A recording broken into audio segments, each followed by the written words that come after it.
So good morning. This is Mayor Valensky with Driving Markets. We're talking about markets. Let's have a look at what has been driving markets last week and what will be likely be driving markets going forward. So the big topic on the agenda across the board, headline, is the US debt ceiling. Now, the US debt ceiling is due to expire very, very soon, around about the beginning of June, if I'm correct on that one. They've got to find around about 650 billion, depends on your estimates, up to $850 billion just in interest payments. Now, the probability of them defaulting is very, very small. They haven't defaulted. They did have a problem back in 2011, and their rating was downgraded globally.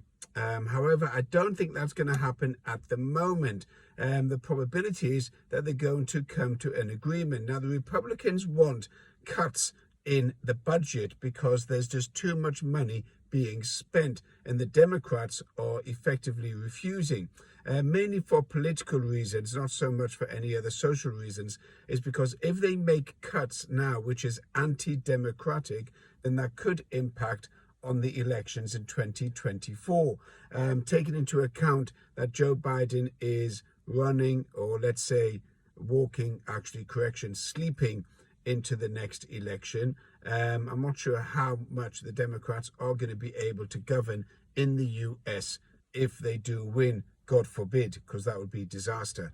Anyhow, going back to the debt ceiling. So the debt ceiling is approaching, the clock is ticking, yet equity markets are very, very quiet. In other words, they're not reacting. There's no panic there, and there's no drama. Now, that would change dramatically if there is a default. You will see an immediate drop in equity markets, an immediate drop in the US dollar, which is obviously the national currency of the States.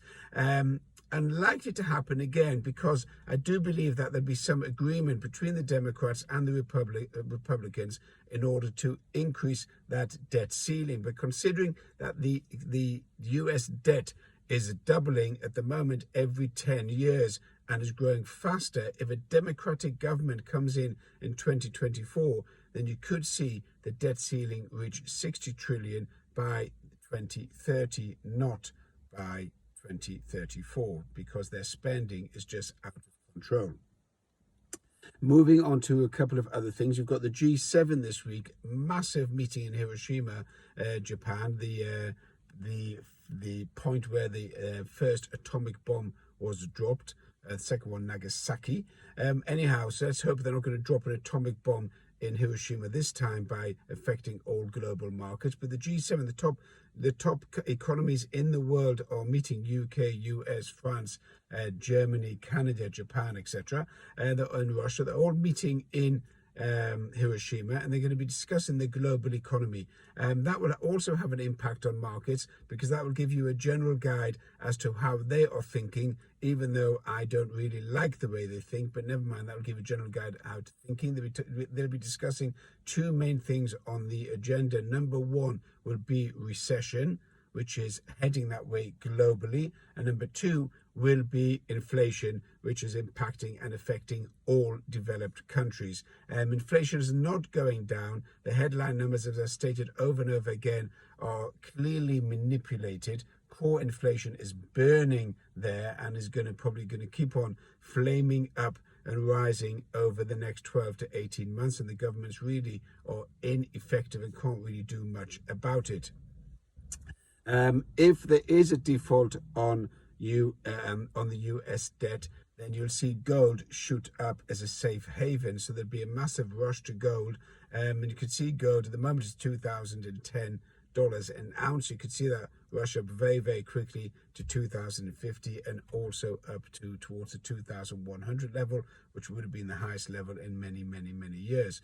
The dollar against other currencies, those of you who are FX traders, the dollar is trending down. Even though it had a slight pickup last week, it hasn't broken the trend, and it looks like the downline is going to continue pushing the DXY south.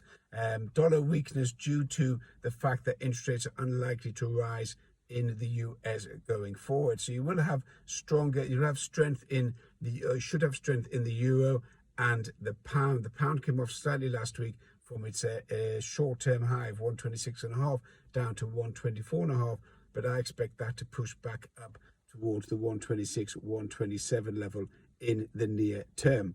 Talking about equities, equities again seem to be resilient to the overall fear of recession and downturn. I can't see them holding on to where they are at the moment. So I see the Dow, the Nasdaq, S&P, the CAC, the UK all falling significantly. UK is an interesting one because that's more built on defensive stocks. So in times of recession, you may have the UK being pretty static and a pretty good index to invest in the light of any drama or panic out there, etc., etc.